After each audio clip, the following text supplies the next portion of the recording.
Появился впервые в Кагурё и потом получил дальнейшее развитие в эпоху Пыкча, во время Пыкча государства.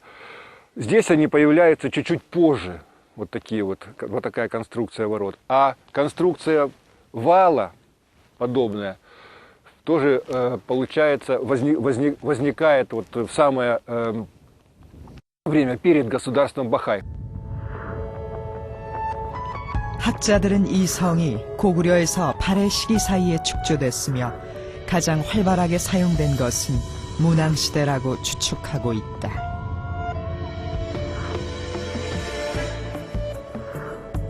성터에선 발해와 관련된 유물이 발견됐다. 청동으로 만든 물고기 모양 부절이다. 부절은 일종의 신분증으로 안쪽엔 주인의 이름과 신분이 쓰여 있다. 부절의 주인은 섬리계. 그는 자회오위 장군이라는 직책을 맡고 있었다. 부절은 두 조각으로 나눠 한 조각은 중앙정부가, 한 조각은 본인이 가지고 있으면서 관리의 신분을 증명했다. Нелидзи, по всей вероятности, был или местным князем, или вождем местного племени, который жил в этом городе, по всей вероятности возглавлял здешнее племя, был здешнего племени. И это было имя Махесское. 문왕은 러시아의 동쪽 끝까지 관리를 파견했던 것이다. 솔빈부와 함께 발해 15부 중 하나인 정리부였다.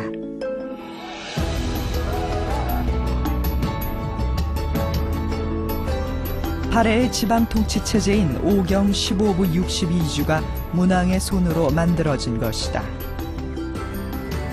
당시 그가 확보한 땅은 사방 5천리, 고구려 전성기 때보다 넓은 영토였다.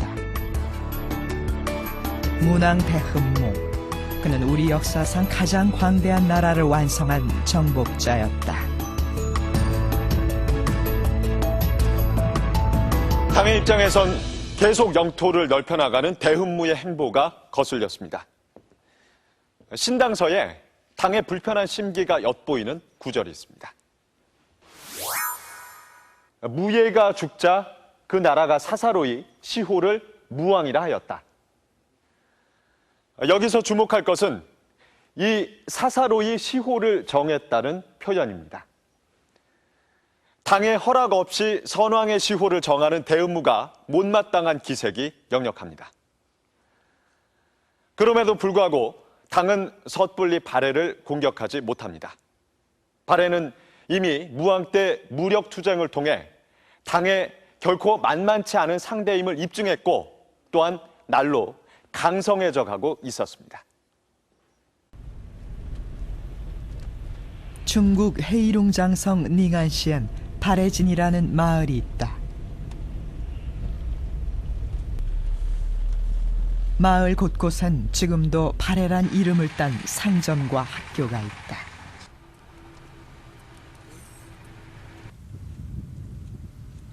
상경성, 이곳이 바로 발해의 수도인 상경용천부가 있던 곳이다.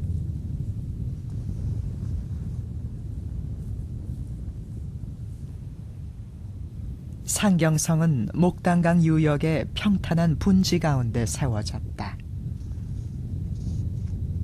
성의 둘레만 16km, 발해의 성 중 가장 큰 규모다.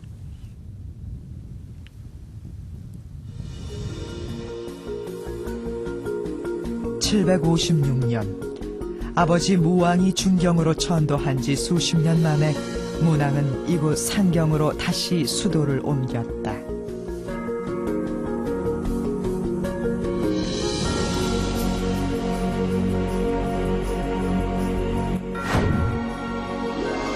상경성은 당시 세계에서 가장 큰 수도였던 당나라 장안성에 버금가는 규모였다.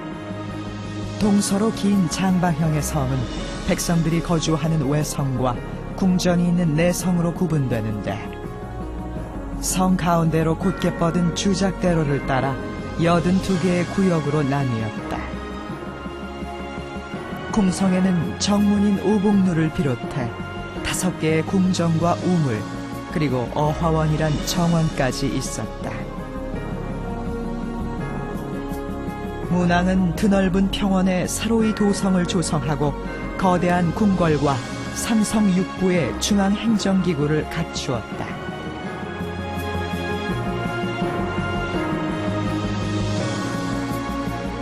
발해가 이제 강역을 확장을 하고 그것이 어느 정도 안정화된 상황에서 왕위를 이어받은 문왕이 할 수 있는 가장 큰 일이 또는 국가의 운영에 있어서 가장 큰 일이 무엇일까라고 했을 때 우선 초석을 단단하게 다지는 거겠죠.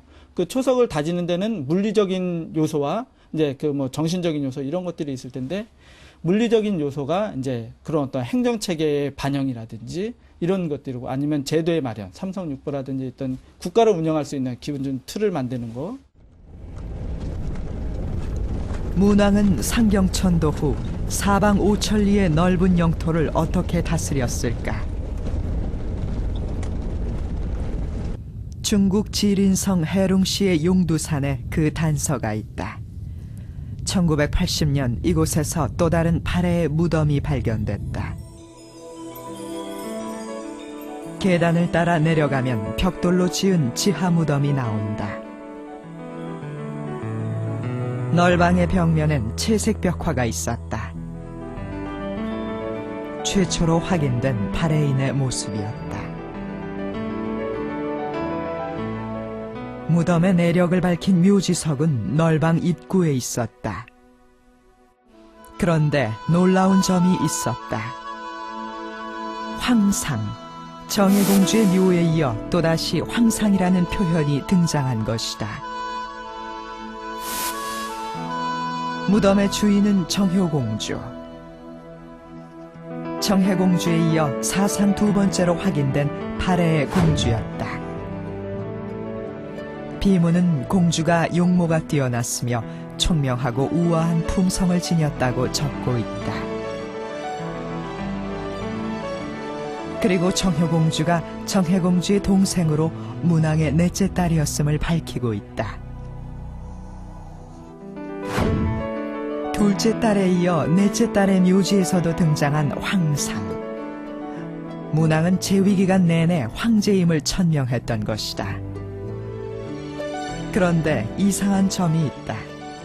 정혜공주가 첫 수도인 동모산 인근의 왕릉에 묻힌 반면 넷째 정효공주는 중경에 따로 묻힌 것이다.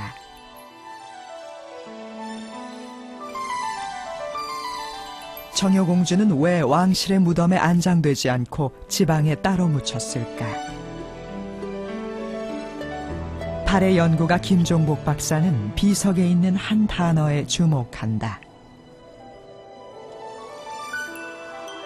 그것은 배장, 공주는 중경지역 출신의 남편 곁에 함께 묻힌 것이다. 정효공주의 남편은 어쩌면은 이 중경 지역에 그러니까는 아마도 그 무왕 말년이나 또는 문왕 초기에 중경에 천도했을 무렵 때에 그때 이제 그 지역을 천도하면서 그 지역의 세력과의 어떤 뭐 유대 관계를 위해서 어쩌면은 혼인 관계가 이루어졌다라고도 뭐 추정할 수 있겠습니다. 넓은 영토를 효율적으로 통치하기 위해 문왕은 아버지 무왕이 만든 중경을 떠나 상경으로 천도했다. 하지만 중경을 비롯한 지방을 안정적으로 관리하기 위해선 대책이 필요했다.